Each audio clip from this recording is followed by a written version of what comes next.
Our basic gig is playing music for restaurants and lounges. Sometimes it's background music, sometimes it's more of a showcase. The instrumentation is upright bass, acoustic guitar, and 2 vocal mics. Both the upright bass and the acoustic guitar have preamp systems that boost the signal and give some basic EQ before it even gets into the board. Because we're not using guitar amps or bass amps, this does really make a big difference as far as getting the right sound out of a PA. For our situation, it's worth using the larger 15-inch speaker because it really gets the full response of the acoustic instruments and vocals that we use. Speaker location can be a trick depending upon the room. What we try and do is definitely use 2 speakers because that does help with the spread. Also, using stands to get it off the floor is crucial, absolutely crucial. You also need to be careful of mic placement as relative to speakers as to not produce feedback. If you can't hear yourself from mains, then you may need to add some monitor speakers as well. As far as running your own sound, it can provide some unique challenges, including, setting the volumes out in the audience when you're on stage. Some ideas that we'll use are to use a CD player to get an overall volume setting, as well as to have my partner go out and listen to the various instruments played one at a time and make sure everything is going to come through just fine. Once we get the relative volumes set, we're able to use the master volume in order to change the volume as the performance would go on. It's very difficult to set sound in an empty room because as soon as you get some people in there, it drastically changes. Now you add people eating and drinking, the sky's the limit as far as what may happen, so having headroom on the top certainly makes a big difference as the night and energy level adjusts.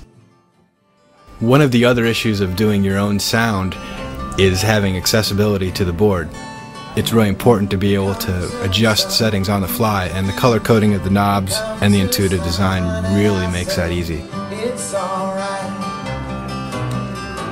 Most times we'll use the mains as our own monitors simply because we're placed close enough to them we can hear just fine.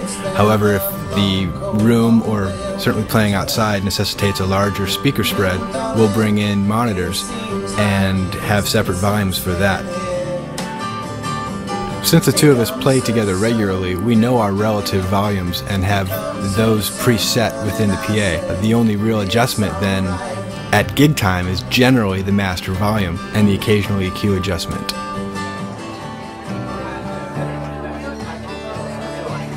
Because we're often setting up when people are already in the venue, ease of use and ease of load-in is certainly important. Not having to run a bunch of spaghetti certainly makes the job quicker and easier. Here the PA is handling everything: guitar, bass, and vocal tracks.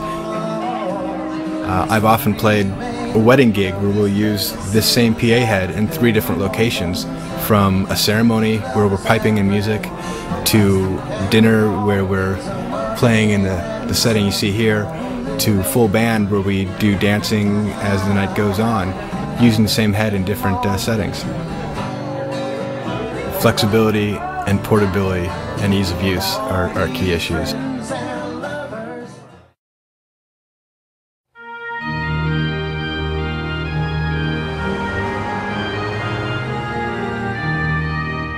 In our situation, we have what's called a blended worship style, where we have traditional and contemporary both. So we'll have a band with drums and bass and guitars and keyboards on the one hand, and then we'll go and we'll have a hymn on the electronic organ. And you go back and forth between those 2, and you're sharing the spotlight with the spoken word. There's going to be a sermon, there's going to be liturgy, there's going to be other things, and you're also sharing it visually that way. So you've got, in many ways, the spoken word is going to be primary and the music secondary. So the room really changes when it fills up with people in their Sunday best, and they soak up a lot of sound. It's very advantageous to have as much of the wiring built in. When I got here, there was already a 24-channel snake built into the building, but that had been added, maybe about 8 years ago, with floor boxes where things are accessible so you don't have a lot of cabling on the floor.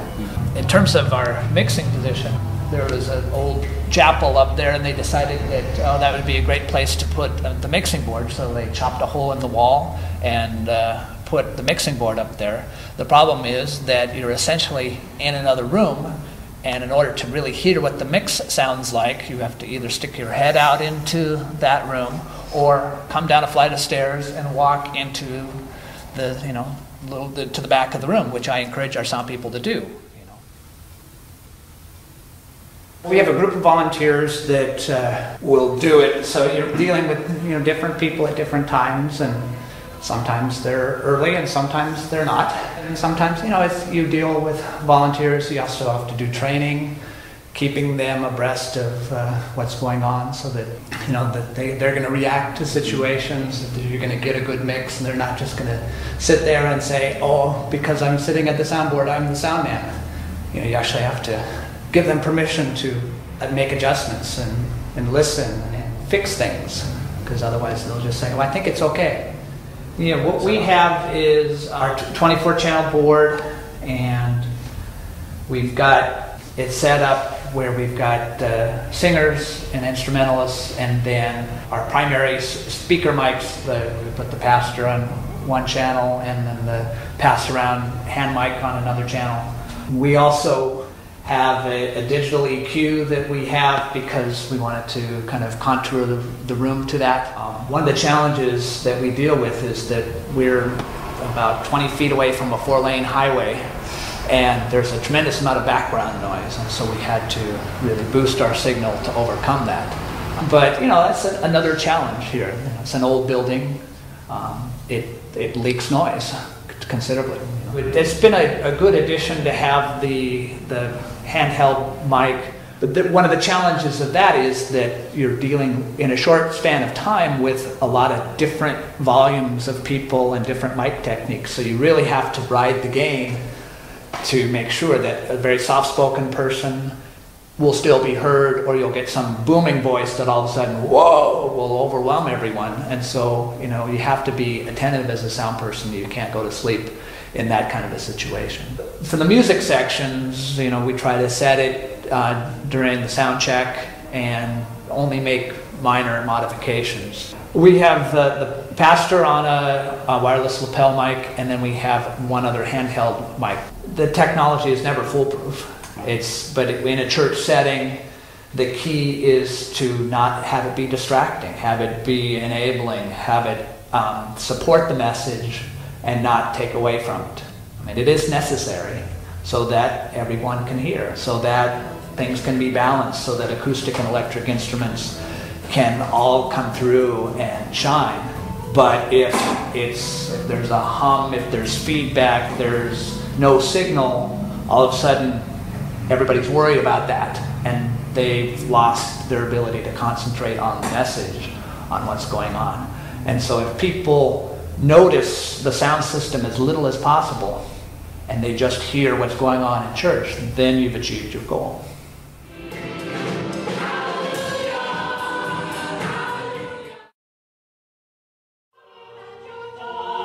Whether you grew up singing in church or playing in local clubs or restaurants, it's natural to harbour some dreams of ending up here, on a large concert stage with thousands of adoring fans. There are many ways to make the transition, but few more unusual than the way Alan Parsons did it. Alan went from studio engineer in the 1960s to multi-platinum recording artist in the 70s and 80s. But, strangely enough, he never performed live. Then in the 1990s, Alan started taking his live project on the road, from clubs to theatres, stadiums, which he continues to do all over the world to this day. Speaking to Alan just before soundcheck at the Cerritos Performing Arts Centre in California, we asked how different it is playing large venues. There's no specific differences between a small club environment to a huge stadium, really. It's still the same job. You've obviously got acoustic differences to deal with, and obviously a stadium type of environment needs a lot more oomph in the literally the number of speakers and the placement of them.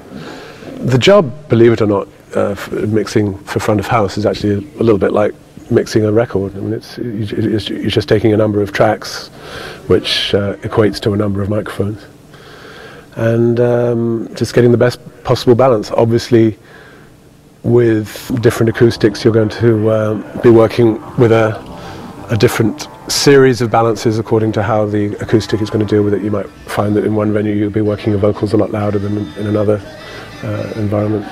In a concert hall, because there are natural acoustics at work, you're probably going to be working your reverbs to a lesser extent than you might. Having said that, you can get enormous benefit from using limiters wisely, particularly on vocals, so that you don't get the obvious high, low dynamic things. You can't hear the quiet lines, and the loud lines are blasting your head off. But that's always at the expense of the possibility of feedback. The levels of the amplified instrument is crucial. If you've got too much level from the guitar amp, for instance, coming from the stage, that's going to be a problem to you. You're going to find that you're working with your fader all the way down back here, and just the sound of his amp is feeding only the front rows, and the people at the back can't hear it. So I mean, you have to.